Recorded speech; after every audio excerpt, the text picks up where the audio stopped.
Year 9, 10 and 11, welcome to a quick revision video on the character of Paris from Romeo and Juliet. Very basically then, Paris is related to the prince and therefore he has very high status in Verona. If he marries Juliet, the standing of the Capulet family will rise, giving more social prestige than the Montagues. Therefore, it is understandable why Lord Capulet wants him as the son-in-law.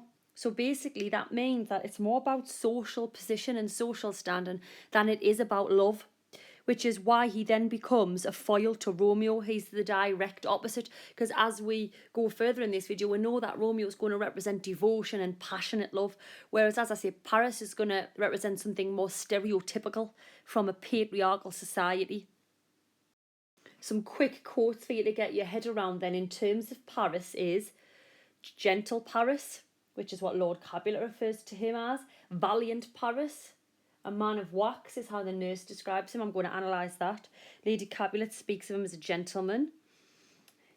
He's noted as being young. The county. Lord Capulet in Act 3, Scene 4 calls him my son Paris, which is interesting because, as you right, that's going to come right before Act 3, Scene 5 and the massive moment with Juliet. The fact that he's referred to as noble. And then we get the triple, the gallant, young and noble gentleman, which Lady Capulet refers to him as. I'm just going to take a few to analyse. I'm not analysing everything, but we could start with the adjective valiant, which means a distinguished suitor. The fact that he's worthy and extinguished. And then again, remember that links us back to what I said about socially. The Capulets know that he can better their position in Verona. And if we've got this feud, this long feud, which we know from the prologue, then moving their social position upwards above the Montagues, then obviously is something that the Capulets will desire. If we move to our triple adjectives now, gallant, young, noble, the idea that he's a gentleman. Gallant is brave and spirited, noble-minded or chivalrous. Now really gallant, if we look at the word gallant in terms of chivalrous, is usually associated with like an act, like a knight saving someone, a chivalrous act. So again, why is it that he's referred to as gallant? What is it essentially and symbolically that he's saving Juliet from? So start thinking about that, the use of that adjective. Or is it just the perspective of the parents that he's gallant?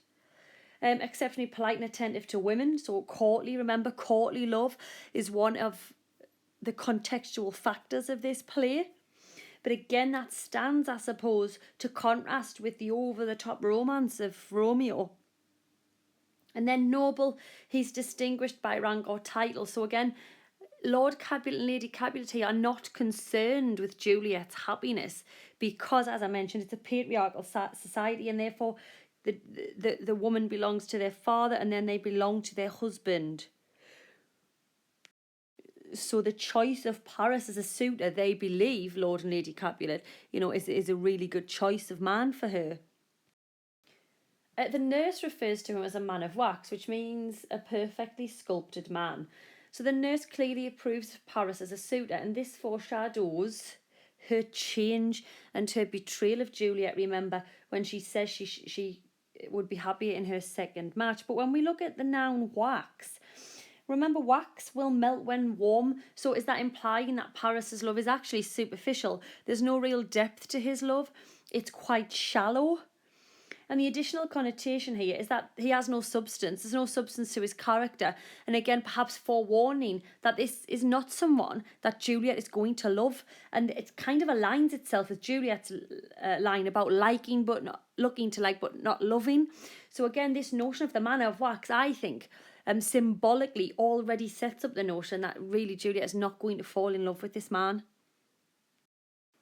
Lady Capulet then mentions the contract of marriage and the fact that the Capulets are going to benefit with gold clasps and locks, and Juliet making herself no less, meaning improving her social position and that of the Capulet. Whereas the nurse makes that reference sexual when she says no less and employs a sexual pun.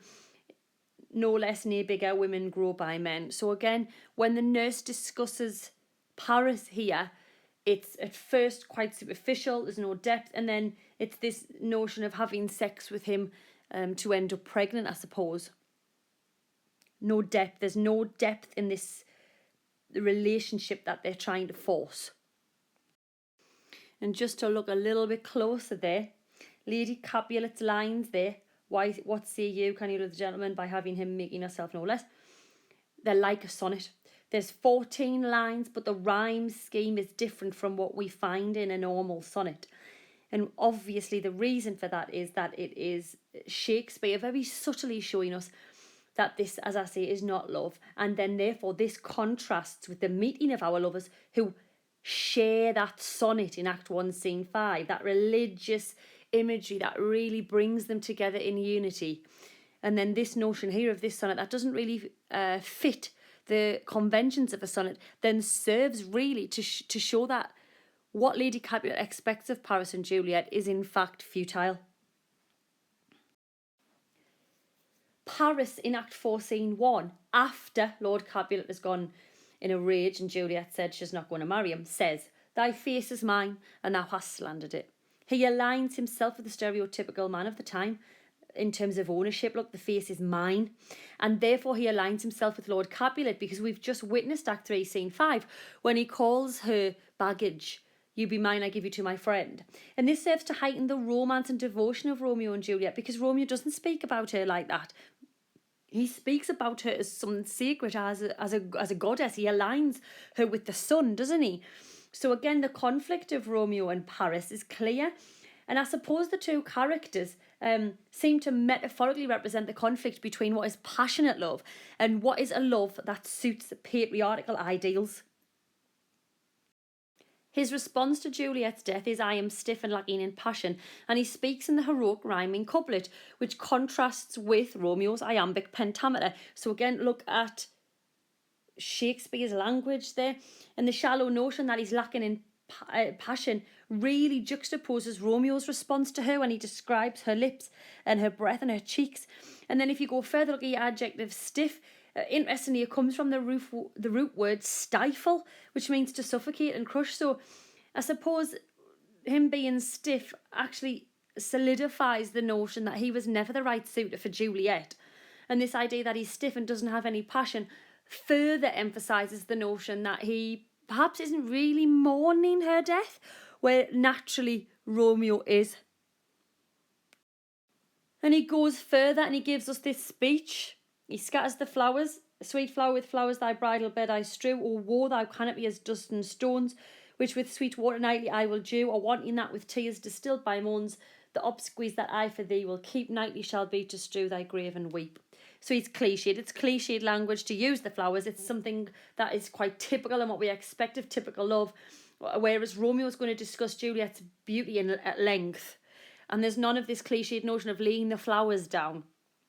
So again, you've got that conflict of the two.